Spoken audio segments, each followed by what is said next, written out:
lost our game completely. Nobody could recognize anymore. We just wore the same shirts, but couldn't react as quick as people would wish. Jurgen, we've spoken to you quite a lot recently. You said we need to improve, and Joel said pretty much the same after the game on Saturday as well. I just wonder, did you expect a turnaround in form to happen quicker, and if so, what reasons do you see for it not happening just yet for you?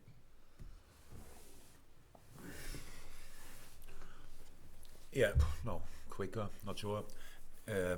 I think we had this, one of the conversations we had already this year was before and after Ajax game, or after the Napoli, especially after the Napoli game, when we all realized, okay, wow, that's now really a low point. We have to change the things quickly. Didn't play Wolves, played Ajax, didn't play Chelsea. Meant we couldn't pick anything up and keep it from the Ajax game really. And then on top of that, you face Brighton, which in a very good moment, a very good team with a new manager, and you concede these 2 early goals, which is in no situation helpful, but in other situations maybe lesser harmful than it was for us that day. And you turned around, not with a brilliant performance, but with a proper fight, and adapting to the situation, denying Brighton in the areas they wanted to play, and all these kind of things. So, and you are 3-2 up, and then you could see it's not the first time, and that something like this happened, that we were not controlling the game. We had our moments, we had chances, we had top moments where we could have scored the 4th goal. Didn't do that, and so you leave the door open, and that's what happened. And so it always is in life, when you have a problem, when you spot a problem, you think about it, you think you have the solution, and of course you expect then the solution to be instant, influential, or bam, sorted. That's in football never the case. Will never be the case. Even if we would have won the game 3-2, would have been a completely different feeling, obviously, but with similar problems. And that's why we just have to keep going. Yes, we have to improve. We have to play better, consistently better, and defend better, attack better. Pretty much everything. It's like it is. But I don't want to talk too much about it, but it's really like this. It's only 2 years ago we had a very similar situation for different reasons, where we lost our full defense, our centre halves, all of them pretty much, and had to find solutions, and we lost our game completely. Nobody could recognize anymore. We just wore the same shirts, but couldn't react as quick as people would wish, and but we found a way out because we worked on it, and that's what we will do this time. And so our general situation is obviously important, but not so much for tomorrow, because that's when you prepare for a game, you prepare for a game independent of your situation, the situation you're in. And Rangers, how I think, do extremely well in general, but in Champions League the results they had were now not exactly what they wanted. So we expect a team who is really fighting for a result, and that's what we have to prepare for. After Saturday as well, I just wonder again how confidence is affected, and if confidence is fragile, does that in turn kind of make Rangers a little bit more dangerous? Yeah, it would be dangerous in any situation, but yes, but that's. So people will ask, how can it happen that these players are not full of confidence? Do you think Cristiano Ronaldo in this moment is on top of his confidence level? And I would say he was for ages best player in the world, and now he's not going its way, and it's not exactly the same. That happens to all of us. Lionel Messi played last year's season where, it was not exactly the same, because these kind of things are really important to all of us, and you have to work for it. You have to do and to go and to take the little things to make a step in the right direction, and then in the moment when that you are really ready for the moment when it's back, and that's what we are doing. It's not without confidence, but you have this. Being 2-0 down is not good for confidence, and being 3-2 up is usually really good. But you could see with the first attack they had, which we gave them pretty much after 3-2, it was like, oh, still open game. Okay. So, and that's how it happens, especially collectively. In individual sports, maybe, don't know exactly, but maybe you can fight yourself through it. But in a team sport, we all have to do it together, and that makes it a bit more complicated. But that's it. Mike? Yeah, again, the Liverpool defence has come in for an awful lot of criticism recently, and with some justification, but it's the amount of times now that teams are getting through to the defence that we're not really that used to seeing, but it's happened in other games this season. What's the solution to that? Yeah, you're right. So we concede now similar goals. Let me say like this, where they go through the same gaps and stuff like this. Yeah, the problem is the special problem what we have is that we have a really brave way of defending usually, and when the timing in our defending is not perfect, then we leave a gap open. That was always the case, by the way. But because the pressure we made on the ball, on the boy on the ball, nobody really recognized it because we closed it with intensity, if you want.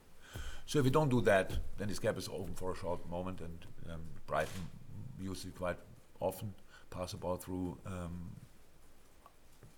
our gap in between the lines where they could turn and these kind of things, and that makes it tricky. So yes, we have to be more compact. We have to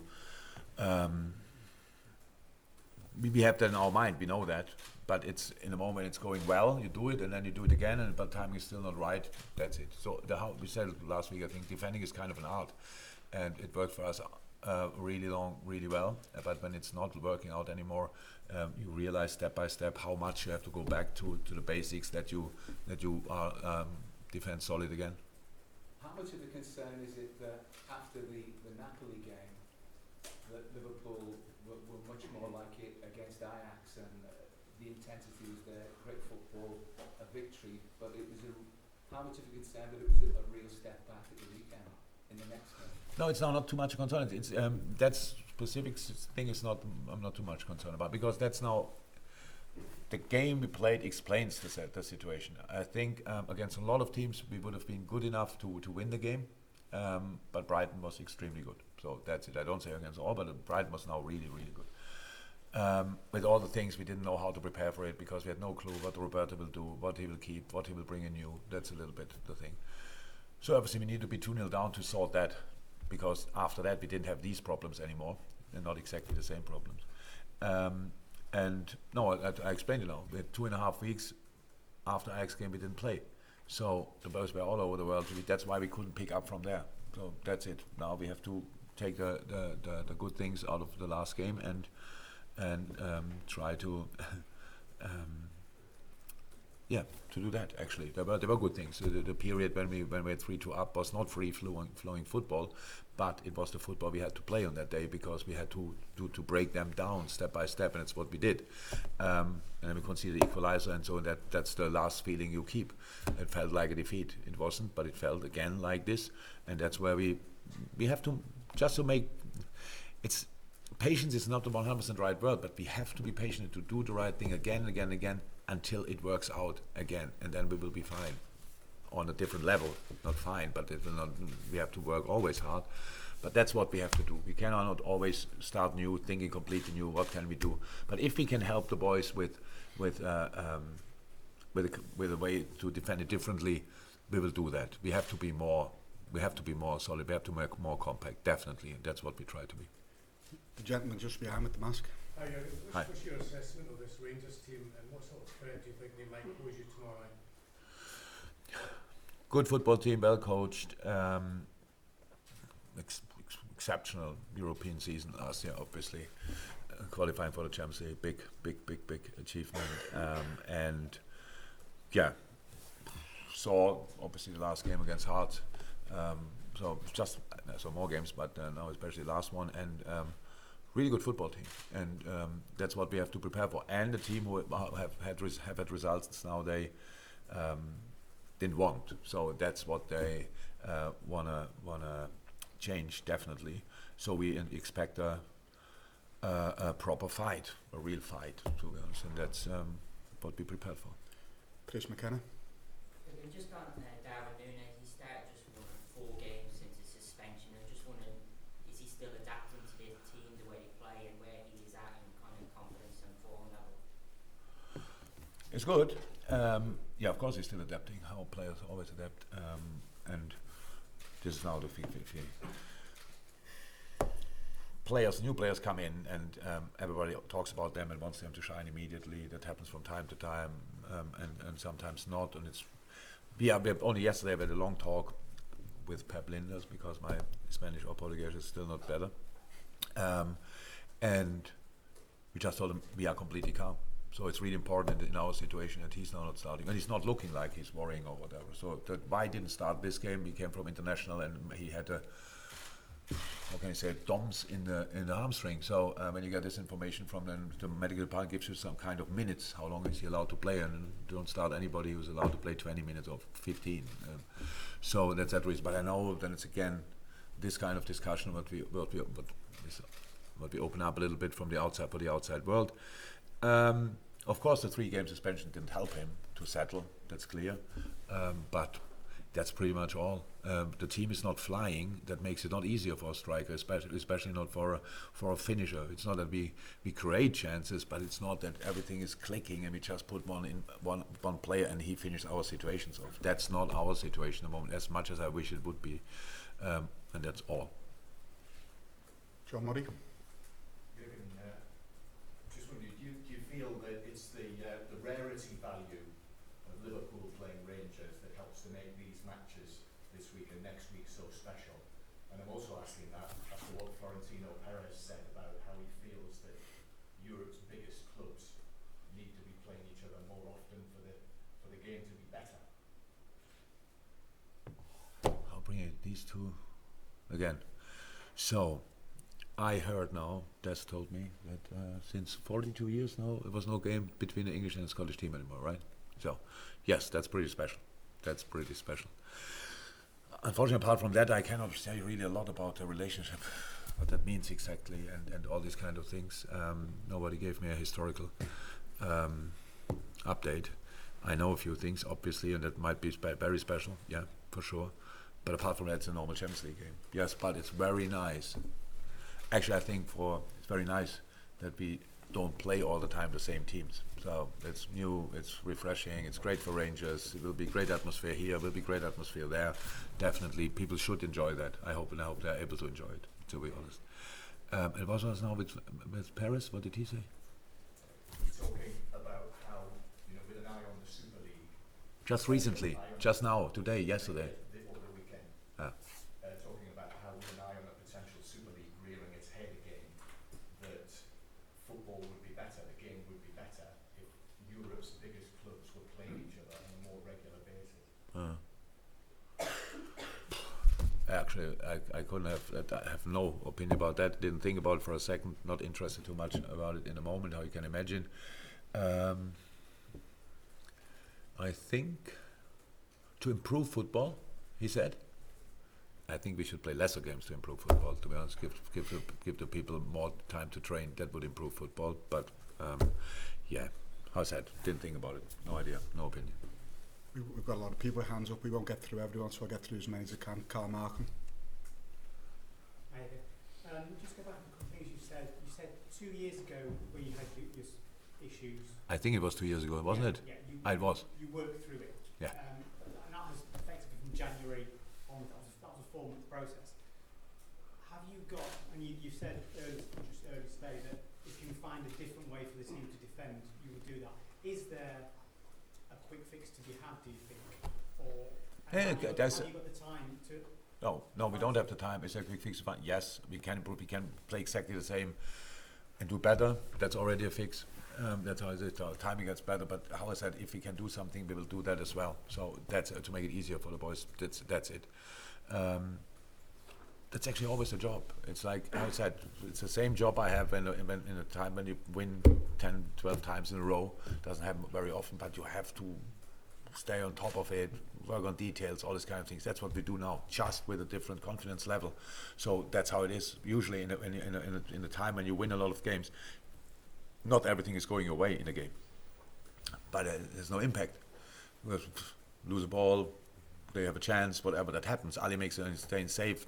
probably then we made a mistake before, nobody has in his mind. That's different in the moment. That's where we have to get to. We have to increase the amount of good moments and decrease the amount of not so good moments, because that's how you get out of every situation in life, until you can make mistakes again without being as impactful as they are in the moment. Gentleman in the blue shirt. Davies hasn't played much football for Rangers this season. He's been injured, but came back on Saturday. How much do you think he has to offer Rangers, and what's been the position they've lacked covering this season? Ben is a really good player, so I know that he was injured. So you tell me how impactful he was. I have no idea. You tell. It was. He's obviously a player you know well. Yeah, but he was out for 7 weeks or what, 6, 7. Yeah. So the season is not much longer. So how many games did he play? 4 games, I think. So new player coming into a new club. So I don't know. The games I watched were the last 3. Means I only saw him now the 60 odd minutes he played, huh? Yeah. Roundabout. But a really good footballer. He was here. He was good build-up, good defender, all these kind of things. In our situation, it didn't work out here, but it doesn't make him a bad player, not at all. And he's especially a really good boy. So I think that's what Rangers wanted, and that's what Rangers got. When you're injured, it's not helpful, obviously. And I think they were looking for a left-footed centre half there, and they got it. He can play different systems, which is important. Rangers played a decent Champions League, 1.5 games. Roundabout with 5 in the back. Usually they don't, but Ben can play both, played both formations, so makes him a really valuable player for each squad, and especially for Rangers. I think they are happy, but obviously we're not happy when he got injured. So how can you be happy then? I'll go to the gentleman in the glasses here, then the gentleman in the front row, then we'll have to clear the room for Kostas or Smikas. Hi Jurgen, I wonder if I can just open the Rangers question further and ask for your thoughts on where you think the Scottish game is. At the moment, we have, obviously Rangers did very well in European football last year with Celtic and Rangers in the Champions League for the first time in a long time together. The Scottish international team are doing pretty well. What's your perception of where the Scottish game is at the moment, what level it's at? I think increased a lot. I think I see you nodding, so I think we agree on that. Rangers and Celtic are obviously the standout teams in the league. That's no news, but they do, and that's then probably the best measurement you can get is when how do they do in Europe? And the Rangers run last year in the European League was exceptional. So the games against Dortmund, for example, it's just really good. And especially a home game, you can see how atmosphere can give you really the edge in the game, and that was really impressive. And sorry, and Celtic is obviously doing really well as well. You're right. The Scottish team is full of talent. So it's we have obviously with Calvin, another Scottish boy here, who's come only back from injury. So in the U18s, another big talent.